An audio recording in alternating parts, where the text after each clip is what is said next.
नमस्ते दोस्तों। आज मैं आपको हमारे भविष्य की एक ऐसी घटना के बारे में बताने जा रहा हूं जो हिंदू धर्म में सबसे महत्वपूर्ण और रोमांचक भविष्यवाणियों में से एक है। यह है भगवान विष्णु के 10वें और अंतिम अवतार, कल के भगवान का आगमन। ये कोई काल्पनिक कहानी नहीं है, बल्कि भविष्य पुराण, कल की पुराण, भागवत पुराण और अन्य पुराणों में लिखी गई वह सच्चाई है जो आने वाले समय में घटित होगी। यह वह समय होगा जब दुनिया में अधर्म और पाप अपने चरम पर होंगे और भगवान कल के अवतार में आकर धर्म की पुनः स्थापना करेंगे। तो आइए इस 8 मिनट की यात्रा में हम जानें कि हमारा भविष्य कैसा होगा जब कल के भगवान इस धरती पर अवतरित होंगे। दोस्तों, सबसे पहले हम बात करते हैं उस समय की जब कल के भगवान का अवतार होगा। पुराणों के अनुसार कलयुग अपने अंतिम चरण में होगा। उस समय दुनिया में हर तरफ अंधेरा छाया होगा। लोग सत्य और धर्म को भूल चुके होंगे। लालच, स्वार्थ और अन्याय हर जगह हावी होगा। लोग एक दूसरे पर भरोसा नहीं करेंगे। शास्त्रों में लिखा है कि उस समय राजा और शासक भ्रष्ट हो जाएंगे और वे अपने लोगों का शोषण करेंगे। धर्म का नामो निशान मिट जाएगा और पाप हर गली नुक्कड़ में नाच रहा होगा। लेकिन दोस्तों, यही वह समय होगा जब भगवान विष्णु अपनी दया से हमें बचाने के लिए कल के अवतार में धरती पर आएंगे। वे एक योद्धा के रूप में प्रकट होंगे जो अपने सफेद घोड़े देवदत्त पर सवार होकर हाथों में चमकती तलवार लिए पापियों का संहार करेंगे और सतयुग की शुरुआत करेंगे। यह भविष्यवाणी हमें भविष्य पुराण और कल की पुराण में मिलती है और यह वह आशा की किरण है जो हमें बताती है कि अंधेरे के बाद भी एक नया सवेरा आएगा। अब आइए जानते हैं कि कल की भगवान का जन्म कहां और कैसे होगा। पुराणों के अनुसार उनका जन्म उत्तर प्रदेश के मुरादाबाद जिले में एक छोटे से गांव संभल में होगा। यह गांव कोई साधारण जगह नहीं होगी। यह एक पवित्र भूमि होगी जहां भगवान का अवतार प्रकट होगा। उस समय संभल में एक ब्राह्मण दंपत्ति रहेंगे जिनका नाम होगा विष्णु यश और सुमति। विष्णु यश एक सच्चे भक्त होंगे जो हर दिन भगवान विष्णु की पूजा अर्चना में डूबे रहेंगे। उनकी पत्नी सुमति न केवल सुंदर होंगी बल्कि वेदों, पुराणों और शास्त्रों की गहरी जानकार भी होंगी। एक रात विष्णु यश को एक स्वप्न आएगा। स्वप्न में भगवान विष्णु स्वयं प्रकट होंगे और कहेंगे, विष्णु यश, तुम्हारे घर जल्द ही मेरा अवतार जन्म लेगा। वह इस दुनिया को पाप से मुक्त करेगा और धर्म की पुनः स्थापना करेगा। इस स्वप्न के कुछ समय बाद एक शुभ मुहूर्त में सुमति एक पुत्र को जन्म देंगी। उस बच्चे का नाम होगा कल्कि। उसका जन्म इतना अलौकिक होगा कि पूरा गांव हैरान रह जाएगा। बच्चे की कांति ऐसी होगी मानो सूरज की किरणें उसमें समाई हों। उसकी आंखों में एक गहरा तेज होगा और जन्म के समय आकाश में एक अजीब सी चमक दिखाई देगी।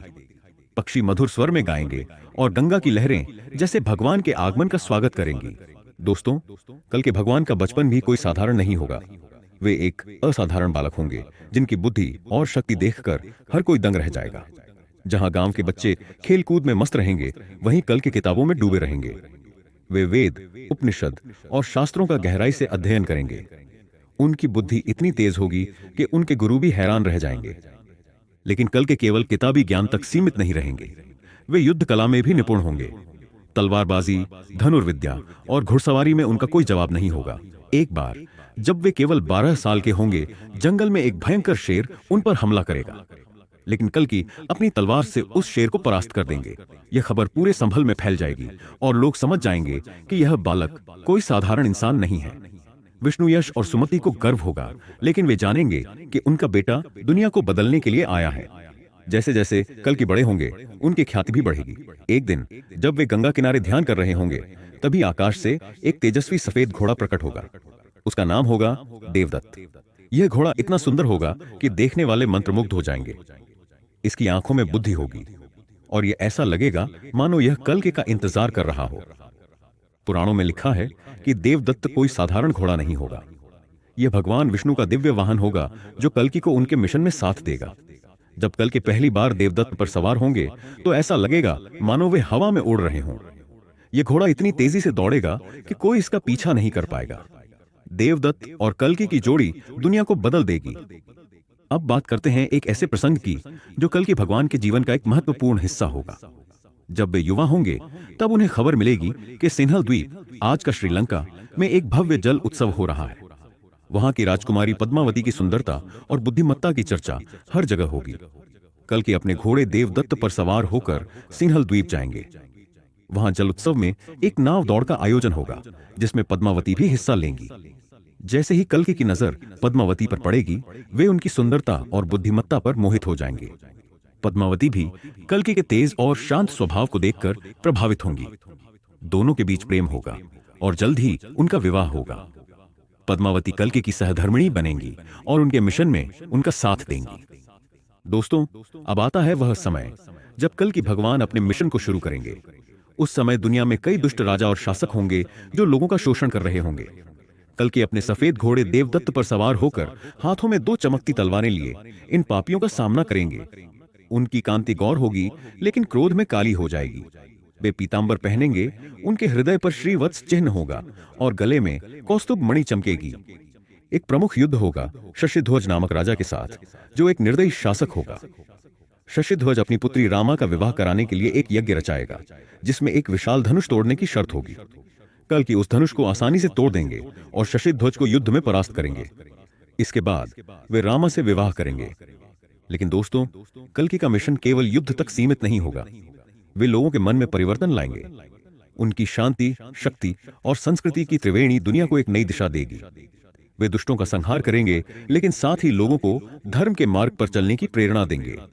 अंत में जब सभी पापी परास्त हो जाएंगे, तब कल्कि भगवान सतयुग की शुरुआत करेंगे। यह वह समय होगा जब दुनिया में फिर से धर्म, न्याय और शांति का राज होगा। लोग एक दूसरे का सम्मान करेंगे और सत्य हर दिल में बसेगा।